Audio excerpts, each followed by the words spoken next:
Madam President, it's always a challenge to speak against a bill like this that is shrouded with a mantle of protection for children.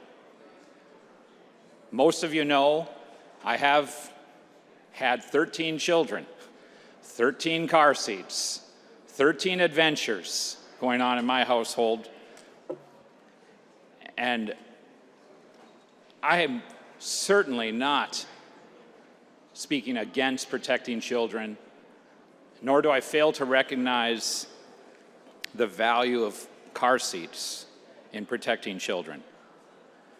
But I also recognize the lack of actual value to this law. This law does not increase protection to children based on any statistics that we've been offered.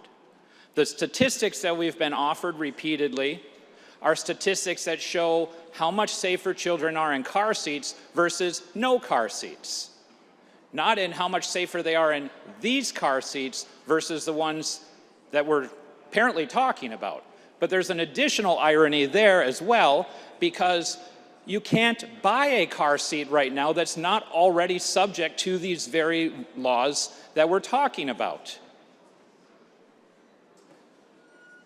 And so what actual gain are we getting except for feel-good legislation that says, hey, Michigan meets the same standards as everyone else? And there's nothing here. It's vapid, it's vacuous, it's vacant of any true meaning. We've had people come to committee and speak to us and promise me there's all sorts of additions that this is going to benefit our state. All of the information they provided, and they said they would get me more information. They sent me all of these studies, but the studies are not reliable studies to base this decision on, because they are starting from a standpoint of determining how many people are improperly using car seats. But improperly as to what? Manufacturer's instructions? How is that going to change anything by making a law that says you have to follow manufacturer's instructions? That doesn't change anything. And we've had doctors come in, of course, and people testify who share very heart-wrenching stories about how important it is to have a car seat. I'm not debating that. That's all true. But it's not the point of this legislation. This legislation seeks to solve a problem that has not been demonstrated to actually exist, and the problem that is demonstrated to exist has not actually been verified to us. When we hear the statistic that says some huge percentage of people are improperly using car seats, that's based on the folks who come into one of these programs and have the program person look in their car and see whether or not that seat is properly fastened. The true demonstration of need would be to get statistics from law enforcement of car accidents where someone's hurt. That's how we would actually determine whether there's some deficit in our current law. That would tell us if there's a deficit in the current function of car seats. That would tell us if there's a true deficit in people using car seats incorrectly. Not some study based on those who simply voluntarily choose to come in, get their car seat evaluated by a coordinator in very select and few locations around this state. The entire statistical basis that drives us to adopting this legislation, and this is not the first time we've had this legislation, I've been seeing it all of my time in the legislature, those statistics do not support the passage of this legislation. They just support good sound bites. And so, with all that being said, with all the lack of importance to actually passing this legislation, why do I oppose it? Is it just because there's lack of support? No. I don't support it for several other very critical reasons. One, and should be very obvious to everyone, the car seat industry is an enormous racket. It is a corrupt racket.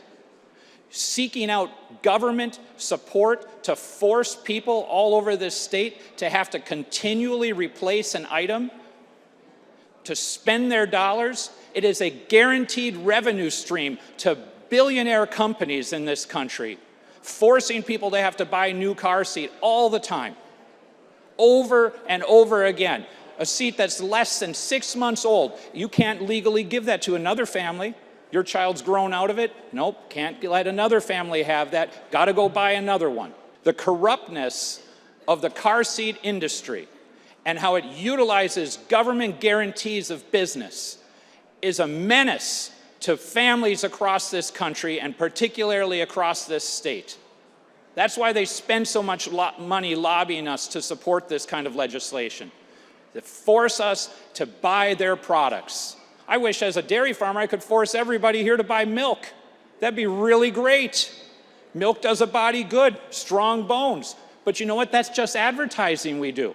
We don't mandate you feed milk to your children. And yet we're mandating not just that you have a car seat, but that you've got the latest and greatest. It's a huge racket. And we should not stand today in support of that industry and what they're doing to poor families across this country. Secondly, another reason why this legislation stinks and why it's a disaster for families. Try having more than 2 children in a car today in these car seats. Try having 13. It is a disaster to try and put all these car seats in a car. It's a disaster to have to move them from one vehicle to another. And of course, somebody will say, well, just get more car seats so you don't have to move them around. Yeah, well, when you've got 13 children and you're trying to buy all these car seats and keep up with how tall is my child today? How much do they weigh today? Are they clean today? Are they dirty today? How many Cheerios are buried in the car seat? It's a nightmare for parents all over this state. And too often this legislation has been pushed by folks who don't even have to do the work themselves in strapping children in the cars, but pay some domestic to do it for them. I'll tell you, moving car seats around in a 15-passenger van is a nightmare. And yet, don't say, well, don't have so many kids, because we got a population crisis. More of you need to have more kids. But car seats are dissuasive to it. Who wants to deal with them? How are we to take children and just simply have this rule that says this tall, this weight, facing backwards, and confront those who tell us, well, they're safer that way? You just get labeled all the time. Well, you don't care about the safety of children. Over and over again. You don't really care about the safety of children. But this couldn't be farther from the truth. And when the statistics tell us that, well, they're safer rear-facing, we'd all be safer rear-facing. Maybe we should make Ford and GM put all of our seats facing backwards in the car. It would certainly be safer. We can make the driver drive with a mirror. I mean, this is crazy street we're on today, folks. This legislation is not helping families. It's not understanding the difficulties that come with having multiple vehicles, multiple car seats, multiple children, vans, minivans that are supposed to hold 7 people. But you can't fit 3 car seats across each seat. It's impossible. So you're going to make lawbreakers of people because the mechanics don't work. Try getting your hand jammed down in between 2 car seats sometime. And then you can't get it out again. So then what do? Well, then you ask your 7-year-old to do it for you. Have the 7-year-old install the car seats. This is what reality is. This is what really happens. And to pass this legislation today is statistically unsupported. It's corruptness of the car seat manufacturers. It can't be understated. It's obvious, it's self-evident, and it's hurting families and dissuading them from doing the right thing in the first place because it becomes so impossible. And it makes them now into criminals for failing to do it the right way. Let's not do this. Keep it simple. That's what we got to do with stuff like this. Keep it simple. Don't make it more complicated for the people out there. Don't make it more expensive for them. We want more kids in car seats. Make it simpler to put them in car seats. The stats about which car seat are non-existent. Thank you. I respectfully request my colleagues reject this legislation and not put this burden on the citizens of Michigan that's not going to prove any difference from what we're already doing. Thank you, Madam President.